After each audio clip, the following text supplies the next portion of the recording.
What's up, everyone? Welcome to the November 14th edition of the NBA Injury Report brought to you by BetMGM. I am your host, Adam Scherer. You can follow me on Twitter at ShipMyMoneyDFS. And we have a 7-game NBA slate to look at tonight, so there are some injuries that we'll have to talk about. But first, we do have an offer for you from BetMGM. Click the link in the description below, sign up, make a deposit, place a real money wager, and receive a risk-free first bet of up to $1,000 in addition to 2 free months of Stokastic Plus Platinum. Be sure to click that link in the description below to take advantage of this offer from BetMGM. Now, looking at the pending injury news that we are waiting on today, there's not a ton, but there are a few spots that we need to talk about.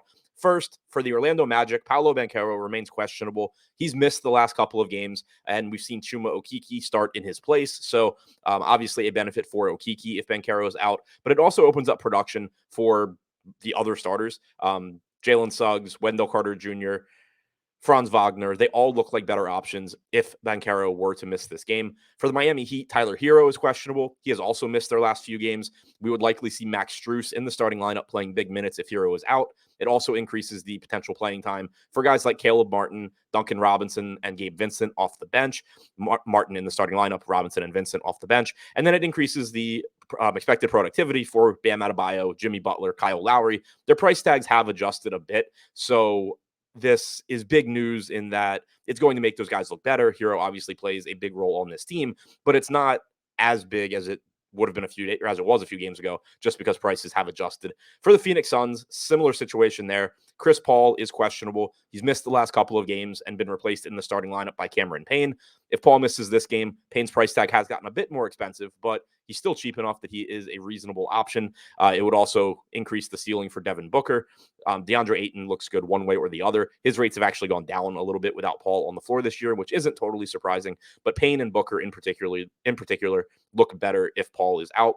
And for the Houston Rockets, Jalen Green is questionable. This is big news because none of the prices have adjusted for this, since it would be the first game that he misses if he does miss this game. Kevin Porter Jr. would look like one of the best plays on the entire slate, as his usage rate and assist percentage get a nice bump without Jalen Green. We also could see more offensively from Alperen Sengun, or maybe even Jabari Smith, who hasn't gotten many opportunities on the offensive end and also has been really bad with them so far this season. But for sure, Kevin Porter Jr. and most likely Alperen Sengun taking on bigger workloads offensively if Green is out. My expectation is that KJ Martin Jr. would move into the starting lineup, but there's a variety of ways the Rockets could go there. So to recap, the big pieces of injury news that we are still waiting on: Paolo Banchero is questionable for the Magic, Tyler Hero is questionable for the Heat, Chris Paul is questionable for the Suns, and Jalen Green is questionable for the Rockets.